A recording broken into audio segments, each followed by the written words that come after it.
if your child openly rejected Christ at a young age. We don't hear about that much. Now later, sadly, so often that can happen, but not at a young age. You know, I'm a big Ohio State fan.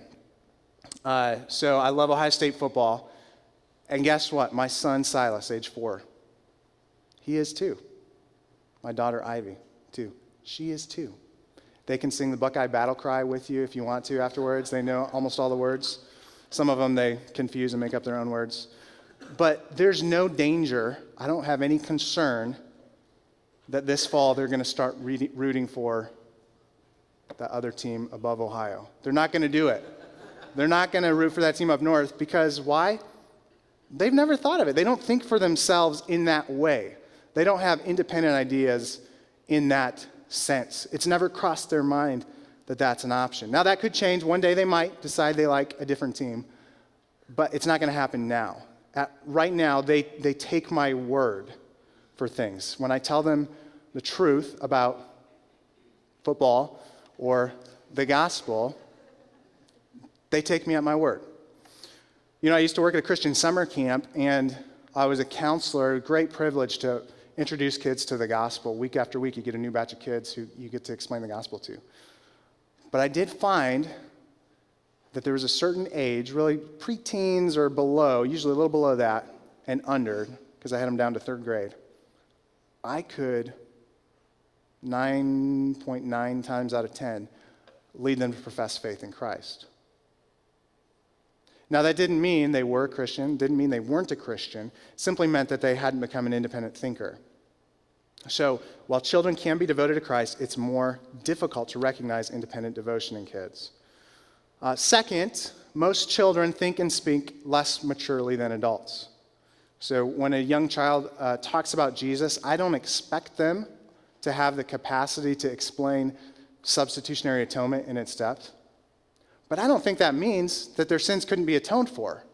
It just means that they're a child. You know, if the understanding of the gospel has gaps in it, I'm not too surprised or alarmed. Over time, that's going to become more clear as they understand more. I feel differently with an adult, right? If there's an adult who I've explained the gospel to time and time again, and they have gaps, well, that's more concerning because they do have that capacity to understand and to articulate it. Whether or not a child's faith is genuine is just more hard for them to explain, to put into words. Finally, children have a hard time comprehending commitment. This might be the most important one. You know, if your 4-year-old son comes and says, "Hey, Dad, I want to be an astronaut," do you go to work the next day and tell everybody, "My son's going to be an astronaut"? How do you know? He told me.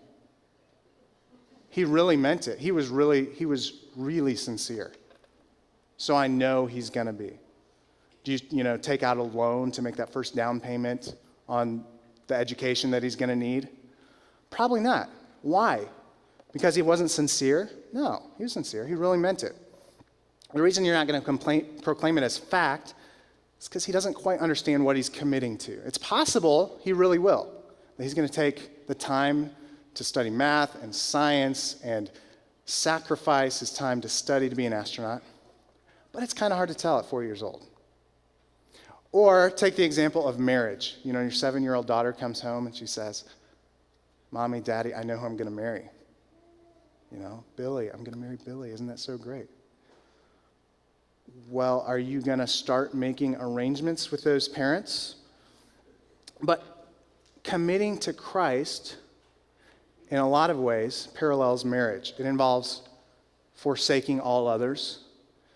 And we can truly say that commitment to follow Christ for life is an even more significant decision than marriage. Following Christ demands that we die to ourselves. It's not just lifelong, it's an eternal commitment. So, if your 7-year-old says this, you don't contact their parents, not because she doesn't mean it, but because she and her friend don't understand yet what's involved in a marriage commitment. Now, I actually knew a couple who they met in kindergarten, and they more or less committed to each other for life then. They got married, and they have a wonderful family. But that doesn't always happen that way. I would guess that most of us, if we thought we knew who we were going to marry in kindergarten, are not married to that person today. Children can truly, I want to be clear on this, truly can commit to Christ. It's just harder for us to discern it. So, while it's more difficult to discern fruit in children, I think